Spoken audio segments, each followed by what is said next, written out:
वंचित बहुजन आघाडीचे प्रमुख ॲडव्होकेट प्रकाश आंबेडकरांनी देशभरातील 21 नेत्यांना EVMच्या विरोधामध्ये एकत्रित येऊन लढण्यासाठी पत्राद्वारे आवाहन केले आहे। त्यांनी या पत्रामध्ये महाराष्ट्र विधानसभा निवडणुकीचाही उल्लेख केला आहे।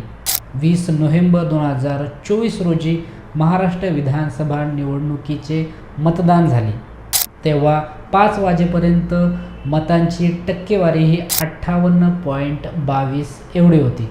पण जेव्हा 23 नोव्हेंबर 2024 रोजी काही तासांमध्ये निकाल लागला, तेव्हा अंतिम टक्केवारीमध्ये 7.83% आश्चर्यकारक वाढ दाखवण्यात आली। म्हणजेच एकूण मतांची टक्केवारी ही 66.05 एवढी होती। एकूण मतदानामध्ये 75,97,067 एवढे रहस्यमयी मतदान वाढण्यात आले होते।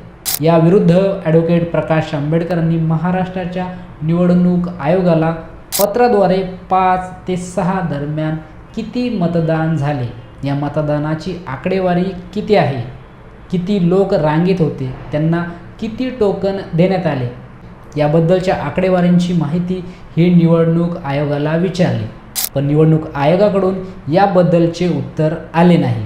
ॲडव्होकेट प्रकाश आंबेडकर हे 2000च्या दशकापासून EVMच्या विरुद्धचा लढा लढत आहे।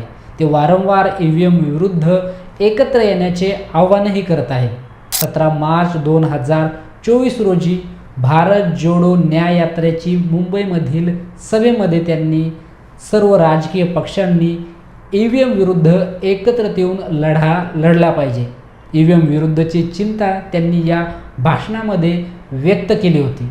डिसेंबर महिन्यामध्ये वंचित बहुजन आघाडीकडून EVM विरुद्ध महाराष्ट्रव्यापी स्वाक्षरी मोहीम राबवण्यात आली। यामध्ये 2 आठवड्यापेक्षा कमी कालावधीमध्ये 11 लाखाहून अधिक स्वाक्षऱ्या गोळा करण्यात आल्या।